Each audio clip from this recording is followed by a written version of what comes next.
Now let's see this question. This question came in GATE 2015 for 1 mark. The question is, consider the equality I cube summation 0 to n equal to x and the following choices for x.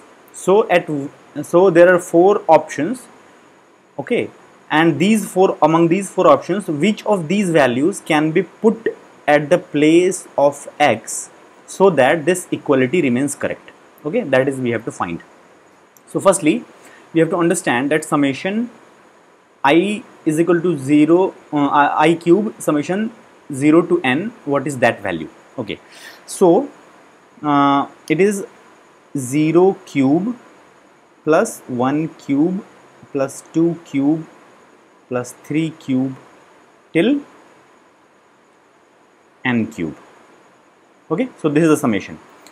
Now 0 cube is obviously 0, and summation of the first n cubes, so 1 cube plus 2 cube plus 3 cube till n cube, this value you might have learned this in basic algebra, that basically this is n into n plus 1 by 2 whole square. So the only trick is this. If you know this, then you can easily solve this question.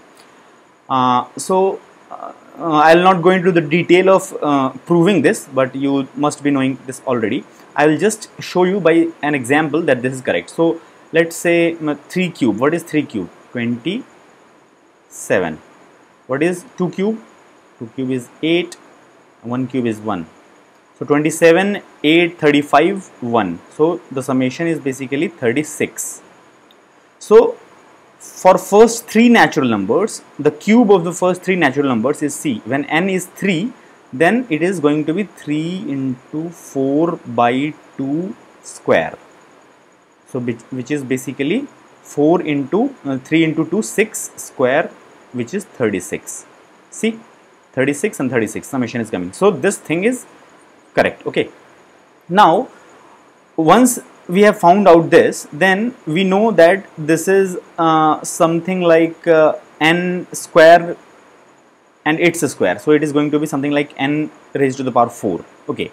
But now we have to see the lower bound and upper bound of n raised to the power 4. Now let's check each of the values. So which of them will be correct? See, n something of the order of n raised to the power 4, we can definitely say that it is theta n raised to the power 4.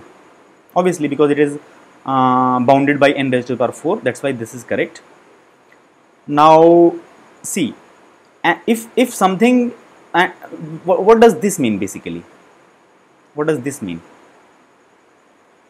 This means that obviously it is order n raised to the power 4 as well as omega n raised to the power 4. Okay, so the lower bound is also n raised to the power 4, upper bound is also n raised to the power 4. But when we express it in omega and order notation, then you might have known the definition of order and omega, which is that if anything is order n raised to the power 4, I can also say it order n raised to the power 5 also. In fact, I can say it order n raised to the power 6 also.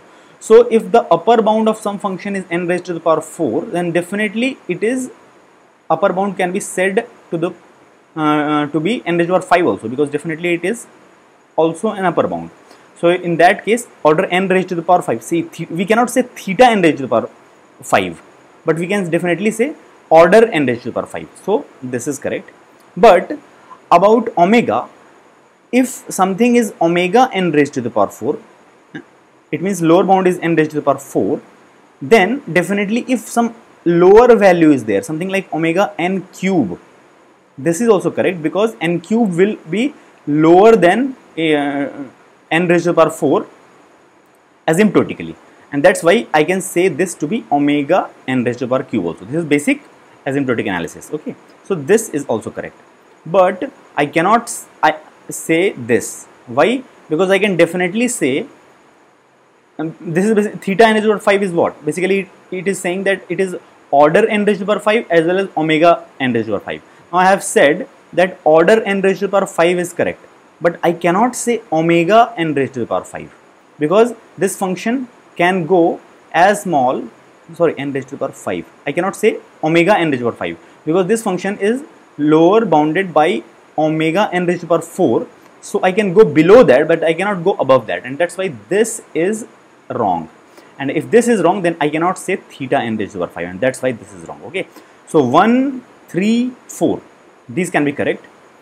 1 or 3 or 4, but not 2. So C is the answer.